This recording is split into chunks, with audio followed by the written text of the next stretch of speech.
بسم اللہ الرحمن الرحیم طاسیم میم تلک آیات الکتاب المبین.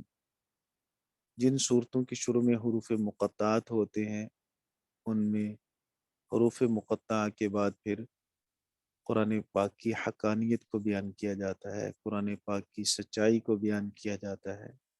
یہاں بھی حروف مقطعات کے بعد تلک آیات الکتاب المبین قرآن پاک کا منزل من اللہ ہونا، قرآن پاک کا اللہ کی طرف سے ہونا، قرآن پاک کا احکام کے لحاظ سے واضح ہونا، اور اس کے ساتھ ساتھ رسول پاک صلی اللہ علیہ وسلم کی تسلی، یہ دونوں چیزیں اللہ رب العزت نے بیان فرمائی. باقی حروف مقطعات کے بارے میں وہی راجح مسلک وہی ہے جو پہلے بھی بارہا گزر چکا کہ ان کے معنی کیا ہیں یہ اللہ اور رسول ہی بہتر جانتے ہیں، ان کی مراد سے واقف وہی ہیں. البتہ کچھ حضرات نے ان کے معنی کو بیان کرنے کی کوشش فرمائی، وہ اپنے علم سے، اجتہاد سے، کشف سے. تو محمد بن کعب رحمہ اللہ تعالی نے فرمایا کہ طاسین میم میں طا ضد طول کا مخفف ہے، ضد طول سخاوت والا، سین قدوس سے ہے پاکی والا، اور میم رحمان کا مخفف ہے رحمت والا. طاسین میم. سیدنا عبداللہ بن عباس رضی اللہ تعالی نے فرمایا کہ اللہ کا نام ہے، اور حضرت قتادہ رحمہ اللہ تعالی نے فرمایا کہ یہ قرآن پاک کے ناموں میں سے ایک نام ہے. بہرحال یہ ان کی تحقیق ہے. امت کا جو راجح مسلک ہے وہ میں نے پہلے عرض کر دیا. ان باتوں سے اتنی بات واضح ہوگی کہ طاسین میم یا حروف مقطعات میں سے کسی حروف مقطعہ کو نام کے طور پر استعمال نہیں کرنا چاہیے، کیونکہ ان کے معنی ہمیں معلوم نہیں ہے صحیح طور پر، اس لیے نام کے طور پر اس کو نہیں رکھنا چاہیے. تلک آیات الکتاب المبین، یہ بات بھی پہلے گزر چکی ہے کہ اس میں اشارہ یہ بعید کا ہے، لیکن اشارہ کیا جا رہا ہے قریب کی آیات کی طرف. قرآن پاک کی جو بعد میں آنے والی آیات ہیں یا قرآن پاک کی جو آیات اس کے بعد آ رہی ہیں، تو میں نے عرض کیا تھا کہ بود کی 3 قسمیں ہیں، ان میں سے ایک قسم ہے بود رتبی. تو یہاں بود رتبی مراد ہے، رتبے کے لحاظ سے وہ آیات بلند ہیں.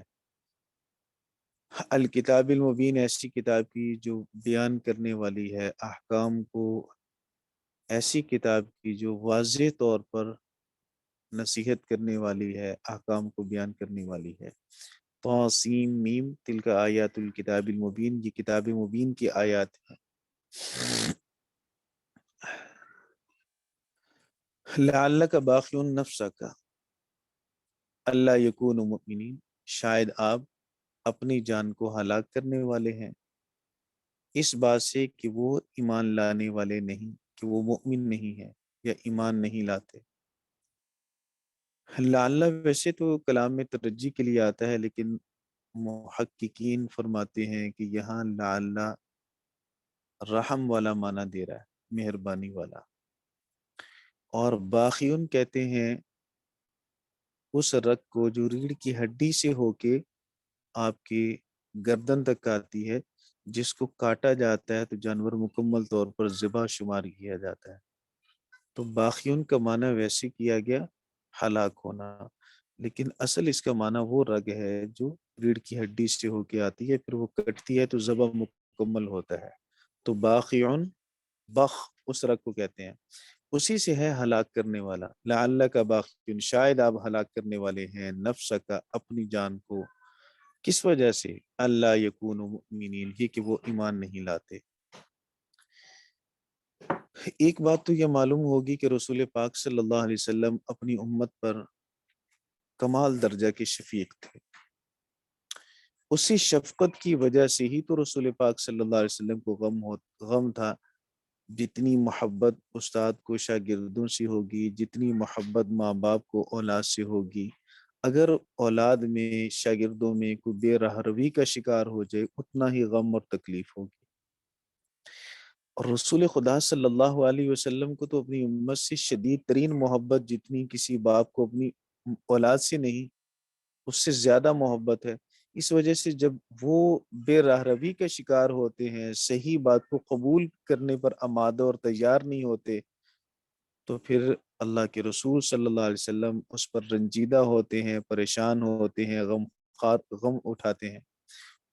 لعلک باقی النفس کا تو یہ معلوم ہو کہ آپ صلی اللہ علیہ وسلم شفیق اور مہربان تھے. دوسری بات یہ معلوم ہو گئی کہ کافر کے ایمان پر آپ صلی اللہ علیہ وسلم کو ہرس تھی اور ہرس مومن کو بھی ہونی چاہیے کہ دوسرے لوگ مسلمان ہو جائیں اسلام میں داخل ہو جائیں. اللہ کے رسول صلی اللہ علیہ وسلم اس پر حریص تھے پھر وہ ہرس پوری نہیں ہو رہی تھی تبھی تو غم زدہ تھے. تیسری بات یہ کہ اللہ رب العزت نبی پاک صلی اللہ علیہ وسلم کو یہاں اپنی جان پر مہربانی کرنے کا رحم کرنے کا حکم دے رہے ہیں تو معلوم ہوا کہ اعتدال کرنا چاہیے. داعی کو دعوت میں اتنی محنت کرنی چاہیے کہ دیکھنے والے کو اس پر ترس آ جائے. وہ اپنی دعوت میں اتنی محنت کرے دوسروں کو دین کی طرف بلانے میں اتنی محنت کرے کہ دیکھنے والے کو ترس آ جائے. اللہ کو ترس آ رہا ہے کہ میرا محبوب میرا نبی اتنی محنت کر رہا ہے صرف ان تک جا کر نہیں بات پہنچا کر ہی نہیں بلکہ اللہ کے سامنے رو کر بھی گڑ گڑا کر بھی اور اسی پہ اللہ کے رسول صلی اللہ علیہ وسلم کو کہا جا رہا ہے لعلک باخع نفسک الا یکونوا مؤمنین. تو داعی اب جن کی طرف جائے ان کی فکر بھی دل میں رکھے ان سے محبت بھی رکھے شفقت اور مہربانی بھی ہو اور اس کے ساتھ ساتھ پھر اللہ کے سامنے دعا اور عاجزی اور انکساری بھی کرے اور اللہ سے ان کے لیے مانگے بھی صحیح اور ان دونوں چیزوں میں اتنا مبالغہ کرے کہ دیکھنے والے کو ترس آ جائے. جیسے نبی کریم صلی اللہ علیہ وسلم کو نبی پاک صلی اللہ علیہ وسلم پر اللہ رب العزت کو ترس آیا اور اللہ رب العزت نے فرمایا لعلک باخع نفسک الا یکونوا مؤمنین. حالانکہ ان کا ایمان نہ لانا یہ بتلا دیا گیا ہے کہ یہ ایمان نہیں لائیں گے اس کے باوجود بھی اللہ کے رسول صلی اللہ علیہ وسلم حریص ہیں ان پر. تو یہ 3-4 باتیں یہاں سے ہمیں معلوم ہوگی. داعی کے اندر یہ اوصاف ہونے چاہیے. چوتھی بات اس آیت کے متعلق یہ ہے کہ یہ جملہ ہے تو خبریہ لعلک باخع کیونکہ حروف مشبہ بالفعل ہیں اور یہ مبتدا اور خبر پر داخل ہوتے ہیں. مبتدا خبر جملہ اسمی ہوتا ہے لیکن یہ ہے انشاء کے معنی میں. یوں تو خبر دی جا رہی ہے کہ شاید آپ اپنی جان کو ہلاکت میں ڈال لیں گے لیکن اس خبر میں حکم دیا جا رہا ہے کہ اپنی جان کو ہلاکت میں نہ ڈالیں اتنا غم نہ کھائیں اتنی پریشانی نہ اٹھائیں اتنا بھی آپ مبالغہ نہ کریں کہ آپ ان کافروں کی وجہ سے اپنے آپ کو ہی ہلاک کر لیں. آپ کا کام صرف دعوت پہنچانا ہے بات ان تک ہمدردی خیر خواہی کے جذبے کی وجہ سے بات ان تک لے جانا ہے. لیکن اگر وہ قبول نہیں کرتے تو اتنا رنجیدہ اور پریشان ہونا کہ آپ کی اپنی صحت بگڑ جائے اور آپ خود بیمار ہو جائیں آپ خود اپنے آپ کو ہلاکت کے قریب کر لیں تو یہ ٹھیک نہیں. آپ اپنے آپ کو اعتدال میں رکھیے. تو یہ ہے تو جملہ خبریہ لیکن انشاء کے معنی میں ہے. ان نشاء ننزل علیہم من السماء آیۃ اگر ہم چاہیں تو آسمان سے ایک بڑی نشانی ہم نازل کر دیں. آیتن پر جو تنوین ہے یہ تنوین تعظیم کی ہے. اگر ہم چاہیں تو ان پر آسمان سے ایک بڑی نشانی نازل کر دیں فظلت اعناقهم لها خاضعین پھر ان کی گردنیں اس نشانی کی وجہ سے جھک جائیں. اگر ہم چاہیں لیکن ہم چاہیں گے نہیں کیونکہ ہم نے دنیا کو دارالاختیار بنایا. یہاں ہم لوگوں کو اختیار دے چکے ہیں اور اختیار ہی کے لیے تو سارا نظام بنایا گیا. تکوینی طور پر اگر ہم چاہیں کہ مجبور کر دیں سبھی نیکی کریں تو وہ تو فرشتے بھی ہیں ان میں ہم نے گناہ کا مادہ ہی نہیں رکھا. وہ نیکی ہی نیکی کریں گے گناہ کریں گے نہیں. تو دنیا میں اگر ہم چاہیں تو ہم کوئی ایسی نشانی بھیج سکتے ہیں جس نشانی کی وجہ سے سب مجبور ہو کر ایمان لائیں لیکن ہم ایسا نہیں کریں گے. اگر ہم وہ نشانی بھیج دیں تو فضلت اعناقہم لہا خاضعین، تو ان کی گردنیں اس نشانی کے سامنے جھک جائیں. لیکن ہم ایسا کریں گے نہیں. یہاں ایک تو ذلت ماضی ہے لیکن یہ مضارع کے معنی میں ہے، جھک جائیں گی. ویسے تو ذلت ماضی ہے تو ماننا تو یہ بنے گا ان کی گردنیں اس کے لیے جھک چکی، لیکن ماضی ہے یہاں مضارع کے معنی میں. مضارع کو ماضی کے معنی میں لینے کی حکمت کیا ہے، وجہ کیا ہے؟ ایک کام آنے والے وقت میں ہونا ہو، اس کو گزشتہ زمانے میں ہونے کے طور پر اس کو بیان کیا جائے، تو اس میں حکمت یہ ہے کہ آنے والے وقت میں اس کا ہونا اتنا یقینی ہے جتنا کہ ماضی میں کیے جانے والے کام ہو چکا ہونا یقینی ہے. یہ کام ماضی میں ہو چکا ہے تو اس کے ہو چکنے میں تو کوئی شک نہیں ہے. مستقبل میں جو واقعہ ہونا ہے اس کا وقوع بھی اتنا ہی یقینی ہے کہ جیسے ماضی میں کوئی کام ہو چکا ہو. اس لیے قیامت کے بارے میں بھی بعض جگہوں پہ ماضی کے صیغے آئے، اور یہاں بھی اللہ تعالیٰ نے ماضی کا صیغہ اس لیے ذکر فرمایا کہ جب نشانی آ جائے گی تو یہ ضرور جھکیں گے، اور ان کا یہ جھکنا، گردنوں کو جھکا لینا، اطاعت اور فرما برداری کرنا اتنا یقینی ہے جیسے فرما برداری کر چکے ہوں. تو فضلت اعناقہم لہا خاضعین. دوسری بات یہ سمجھنے کی ہے نحوی اعتبار سے کہ اعناقہم، یہ اعناق و عنق کی جمع، عنق کا معنی گردن، اور یہ غیر ذوی العقول ہے، ذوی العقول نہیں ہے، لہٰذا اس کی طرف لوٹنے والی ضمیر وہ واحد مؤنث کی ہونی چاہیے، جمع کی ضمیر نہیں ہونی چاہیے. جبکہ قرآن پاک کی آیت میں ہے اعناقہم لہا خاضعین، یوں نہیں ہے اعناقہم لہا خاضعۃ. ہونا نحوی قانون کے مطابق خاضعۃ ہونا چاہیے. تو اس کے مفسرین نے بہت سارے جواب دیے ہیں. ان میں سے ایک جواب یہ ہے کہ یہاں اعناق کے شروع میں اصحاب کا لفظ معذوف ہے، کیونکہ گردن سے مراد پورا انسان ہے. بندہ جھکے گا صرف گردن تھوڑی جھکے گی، سر نہ جھکے، سینہ نہ جھکے، صرف گردن ہی جھک جائے، وہ تو مراد نہیں ہے. تو گردن بول کر اصل میں مراد پورا انسان ہے، اس لیے اصحاب اعناقہم لہا خاضعین. تو جب شروع میں اصحاب کا لفظ لگائیں گے، مضاف محذوف مانیں گے، تو پھر اس صورت میں خاضعین پر کوئی اعتراض نہیں رہے گا. دوسرا جواب، قانون یہ ہے کہ جب مؤنث کی اضافت مذکر کی طرف ہو تو اس مؤنث کو بھی مذکر مان لیا جاتا ہے، اور اگر مذکر کی اضافت مؤنث کی طرف ہو تو اس مذکر کو مؤنث مان لیا جاتا ہے. یعنی یوں کہہ لیں کہ کبھی کبھی مضاف کی بجائے مضاف الیہ کا اعتبار کیا جاتا ہے. یہاں اعناق اگرچہ مؤنث ہے لیکن اس کی اضافت ہو رہی ہے ہم مذکر کی طرف، تو یہاں اعتبار اعناق کا نہیں کیا گیا، ہم ضمیر کا کیا گیا ہے. اور ہم ضمیر مذکر ہے، جمع ذوی العقول کی طرف لوٹ رہی ہے. تو فضلت اعناقہم لہا خاضعین، ان کی گردنیں نہیں، وہ سارے کے سارے جھک جائیں گے اس نشانی کے سامنے، مطیع ہو جائیں گے اس نشانی کے سامنے. اس لیے مولانا اس کا ایک مطلب تو اعناق کی جو تفسیر ہے، اس میں اعناق سے جو مراد ہے وہ سردار بھی لیا گیا، کہ اس سے مراد سردار ہے،